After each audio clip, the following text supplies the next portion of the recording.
আবারও চলে এলাম নতুন একটা ভিডিও নিয়ে। আধ্যাত্মিকতা বনাম বাস্তবতা, গীতার চোখে সত্য জীবনবোধ। আজকের দুনিয়ায় বাস্তবতা এত কঠিন আর প্রতিযোগিতামূলক, সেখানে আধ্যাত্মিকতার জায়গা কোথায়? শ্রীমদ্ ভগবত গীতায় ঠিক কি বলা হয়েছে, এর ভারসাম্য নিয়ে চলুন জানি। আধ্যাত্মিকতা মানে পালিয়ে যাওয়া নয়। অনেকেই ভাবে যে আধ্যাত্মিকতা মানেই সংসার ছেড়ে পাহাড়ে চলে যাওয়া, সমাজ থেকে দূরে সরে যাওয়া, অথবা জীবনের বাস্তব সমস্যাগুলো এড়িয়ে চলা। কিন্তু শ্রীমদ্ ভগবত গীতার ভাষায় আধ্যাত্মিকতা এর একেবারে বিপরীত। শ্রীকৃষ্ণ বলেন, প্রকৃত আধ্যাত্মিকতা মানে হচ্ছে জীবনের সমস্ত দায়িত্ব ঠিকমতো পালন করা, কিন্তু তার সঙ্গে সঙ্গে ভগবানের প্রতি এক গভীর ভরসা আর আত্মসমর্পণ বজায় রাখা। গীতা কখনোই বলে না যে সংসার ত্যাগ করো, বরং বলে নিজের কর্ম করো, কিন্তু ফলের আসক্ত থেকো না। এর মানে তুমি কাজ করবে মন থেকে সম্পূর্ণভাবে, কিন্তু মানসিকভাবে সেই ফলের উপর নির্ভরশীল থাকবে না। আধ্যাত্মিক মানুষ সে নয় যে শুধু ধ্যান করে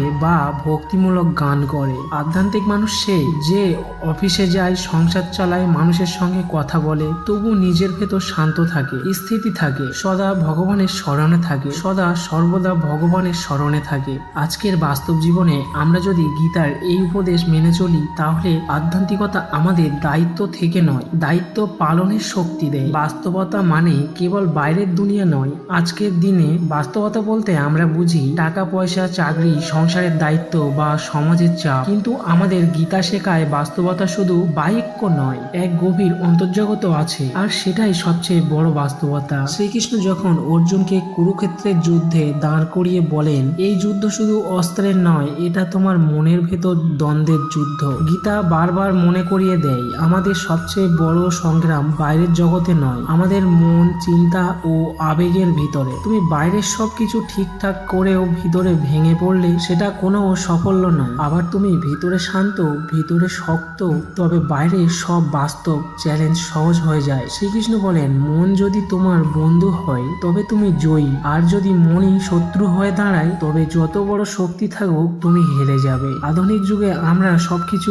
অর্জন করতে চাই, কিন্তু নিজেকে জয় করার কথা ভুলে যাই। গীতা শেখায় নিজেকে চিনে নিতে। গীতা শেখায় নিজেকে চিনে নিতে পারার সবচেয়ে বড় বাস্তবতা। সাফল্যের জন্য গীতার উপদেশ, কর্মে অধিকার ফলে না। আজকের যুগে সবাই সাফল্য চায়, ভালো রেজাল্ট, ভালো চাকরি, নাম, খ্যাতি, আর্থিক স্বাধীনতা, কিন্তু এই সাফল্যের পেছনে ছুটতে ছুটতে আমরা প্রায়ই হতাশ হয়ে পড়ি, যার কারণে ফল আমাদের হাতে নেই। ঠিক এখানেই শ্রীমদ্ ভগবত গীতার সবচেয়ে বিখ্যাত শ্লোক আমাদের পথ দেখায়। কর্মণ্যে অধিকারন্তে মা ফলেষু কদাচন, অর্থাৎ তোমার অধিকার আছে কেবল কর্মে, ফলের উপর নয়। শ্রীকৃষ্ণ অর্জুনকে বোঝাচ্ছেন, তুমি তোমার কাজ মন থেকে করে যাও, কিন্তু তার ফল কি হবে তা নিয়ে দুশ্চিন্তা করো না, কারণ ফল নির্ধারিত হয় অনেকগুলো বিষয়ের উপর, যেগুলো সব সময় আমাদের নিয়ন্ত্রণে থাকে না। এই উপদেশ বাস্তব জীবনে আমাদের মানসিক চাপ অনেকটাই কমিয়ে দেয়। যখন আমরা কেবল ভালোভাবে কাজ করি আর ভালোভাবে কাজ করাকে প্রাধান্য দিই, তখন মনোযোগ বাড়ে, আত্মবিশ্বাস বাড়ে, আর এক ধরনের ভেতরের শান্তি আসে। সাফল্য তখনই স্থায়ী হয় যখন আমরা কাজটা উপভোগ করি এবং ফলের প্রতি অতিরিক্ত আসক্ত না হই। গীতা বলে, সত্যিকারের সফল সেই ব্যক্তি যে নিজের কর্তব্যকে আনন্দে পরিণত করতে পারে এবং ফল আসুক বা নাই আসুক শান্ত থাকতে শেখে। আধ্যাত্মিক চেতনা আমাদের বাস্তব সিদ্ধান্তে কিভাবে সাহায্য করে? আমরা জীবনে প্রতিদিন অসংখ্য সিদ্ধান্ত নিই, কখনো ছোট কখনো বড়, কিন্তু তুমি কি জানো, অনেক বড় ভুল কেবল এই জন্যই হয়ে যায় কারণ আমরা সিদ্ধান্ত নিই আবেগ থেকে। এই জায়গাতেই আধ্যাত্মিক চেতনার গুরুত্ব সবচেয়ে বেশি। শ্রীমদ্ ভগবত গীতায় শ্রীকৃষ্ণ বারবার বলেছেন, স্থির মনই প্রকৃত বুদ্ধির জন্ম দেয়, আর বুদ্ধি মানুষকে সঠিক পথ দেখায়। আধ্যাত্মিকতা মানে শুধু জপ বা প্রার্থনা নয়, এটা একটা চেতনা যা তোমার ভিতরে মনোযোগ, ধৈর্য ও বিচারের শক্তিকে জাগ্রত করে। ধরো তুমি কোনো কঠিন সিদ্ধান্তে পড়েছো, চাকরি পরিবর্তন সম্পর্ক নিয়ে দ্বিধা বা জীবনের দিক বদলানো। এই সময় তোমার মন যদি অস্থির থাকে, তখন তুমি হয় ভয় পাবে, নয়তো হঠাৎ রেগে গিয়ে ভুল সিদ্ধান্ত নিয়ে ফেলবে। কিন্তু যদি তুমি ভেতর থেকে শান্ত থাকো, আত্মবিশ্বাস রাখো, ঈশ্বরের উপর ভরসা রাখো, তখনই তুমি পরিস্থিতিকে পরিষ্কারভাবে দেখতে পারো। এই দেখার নামই জ্ঞানচক্ষু। গীতায় বলা হয়, যার চিত্ত একাগ্রা তার সিদ্ধান্ত দৃঢ় হয়। আজকের বাস্তব জগতে প্রতিটি গোলযোগে টেনশন আর প্রতিযোগিতার মধ্যে যদি তুমি একটু সময় নিয়ে নিজের ভেতরটা শুনতে শেখো, তবে সিদ্ধান্ত যেমন সঠিক হবে তেমনি পরে আফসোসও কম হবে। আধ্যাত্মিকতা আমাদের এক শক্তি দেয় যা বাইরে দেখা যায় না কিন্তু ভিতরে অনুভব করা যায়, আর সেখান থেকেই জন্ম হয় সবচেয়ে সত্য ও স্থায়ী সিদ্ধান্ত। আধ্যাত্মিকতা ও বাস্তবতার মধ্যে ভারসাম্যই প্রকৃত জ্ঞান। অনেকেই ভাবে আধ্যাত্মিক মানুষ মানেই বাস্তব জীবন থেকে বিচ্ছিন্ন, আবার কেউ কেউ ভাবে যারা কেবল বাস্তব জীবনের সাফল্য আর আরাম খোঁজে তারাই আধ্যাত্মিক হতে পারে না। কিন্তু শ্রীমদ্ ভগবদ গীতা আমাদের শেখায় এই দুইয়ের মাঝখানের ভারসাম্যই আসল জ্ঞান। শ্রীকৃষ্ণ নিজে ছিলেন একজন রাজপুরুষ, একজন নিকটবিদ যোদ্ধা এবং একসাথেই একজন গভীর আধ্যাত্মিক গুরু। তিনি আমাদের শিখিয়েছেন ধর্ম, জ্ঞান, দায়িত্ব এড়ানো নয়, বরং নিজের কর্তব্যকে ঈশ্বরের চিন্তায় স্থির হয়ে পালন করা। আজকের দিনে তুমি যদি কেবল আধ্যাত্মিক হতে চাও কিন্তু সংসার চালাতে না পারো তাহলে জীবনের ভারসাম্য থাকবে না। আবার যদি কেবল টাকা পয়সা, ভোগ আর প্রতিযোগিতা নিয়ে ভাবো তবে ভিতরের শান্তি হারিয়ে যাবে। গীতা বলে, যে ব্যক্তি সুখ ও দুঃখ, লাভ ও ক্ষতি, জয় ও পরাজয়ে সমানভাবে স্থির থাকতে পারে সেই প্রকৃত জ্ঞানী। এটাই হলো স্থিতপর্য, যার নাম স্থির, যার মধ্যে কোনো কৃত্রিমতা নেই। এই ভারসাম্য তোমাকে দেবে ভালো সময়ের বিনয়, খারাপ সময়ের সাহস এবং প্রতিটি মুহূর্তে এক গভীর নির্ভরতা ভগবানের উপর। শুধু জ্ঞান অর্জন করলেই হবে না, সেই জ্ঞানকে জীবনের প্রতিটি ক্ষেত্রে প্রয়োগ করতে পারাটাই হলো আসল সমাধান। শ্রীকৃষ্ণ বলেন, আত্মা অজর অবিনশ্বর, তুমি শরীর নও, তুমি সেই চেতনা যে আধ্যাত্মিক শক্তির মধ্যে দিয়ে সব বাস্তবতা জয় করা যায়। আত্ম অনুসন্ধান, আমি কে? গীতার বাণীতে আত্মপরিচয়ের খোঁজ। এই প্রশ্নটা খুব সাধারণ মনে হলেও আমি কে এটাই মানব জীবনের সবচেয়ে গভীর প্রশ্ন। আমরা নিজের পরিচয় সবসময় বাইরের জিনিস দিয়েই বোঝাতে চাই। আমি একজন ছাত্র, আমি একজন বাবা, আমি একটি মেয়ে, আমি চাকরিজীবী, কিন্তু এগুলি সবই আসল অস্থায়ী পরিচয়, সময়ের সঙ্গে বদলে যায়। গীতা আমাদের নিয়ে সেই চিরন্তন পরিচয়ের দিকে যেটা কখনো পরিবর্তন হয় না। শ্রীকৃষ্ণ স্পষ্ট ভাষায় বলেন, নাতয়ং দেহ নচেতে ইন্দ্রিয়াণি, অর্থাৎ তুমি এই শরীর নও, তুমি সেই চেতনা যা শরীরের মধ্যে দিয়ে প্রকাশ পায়। একটু ভাবো, তুমি যখন ঘুমাও তখন তোমার অস্তিত্ব থাকে? তুমি যখন ছোট ছিলে তখন তুমি ছিলে, আর একজন বড় হয়ে তুমি আছো। শুধু শরীর বদলেছে, অভিজ্ঞতা বদলেছে, কিন্তু তোমার ভেতরে আমি, সেই আত্মা সবসময় একই থেকেছে। গীতার এই শিক্ষা আমাদের শেখায় জীবনের ছোট ছোট বিষয় নিয়ে অস্থির না হতে, অহংকার থেকে দূরে থাক আর নিজের মধ্যে থাকা সেই শুদ্ধ আত্মাকে চিনতে শিখতে। আধ্যাত্মিক অনুসন্ধান শুরু হয় আমি কে প্রশ্ন থেকে। যে মুহূর্তে মানুষ বুঝে যায় যে শরীর বা নাম নয় বরং ঈশ্বরের এক অংশ, সেই মুহূর্তে জীবনের সব দৃষ্টিভঙ্গি বদলে যায়। শ্রীকৃষ্ণ বলেন, আত্মজ্ঞ ব্যক্তি করো, প্রতিহিংসা করো না, কারো উপর অহংকার দেখিও না। তাই গীতার ভাষায় আত্মপরিচয়ের খোঁজ মানে শুধু জ্ঞান অর্জন নয়, এটা এক ধরনের মুক্তি যেটা জীবনকে করে তোলে আরো হালকা, আরো গভীর, আরো সত্য। এবং আত্মা সম্পর্কে এই জ্ঞানই মানুষকে করে তোলে অটল, সাহসী ও সত্যিকারের শান্তির অধিকারী। মোহ ও আসক্তির জাল।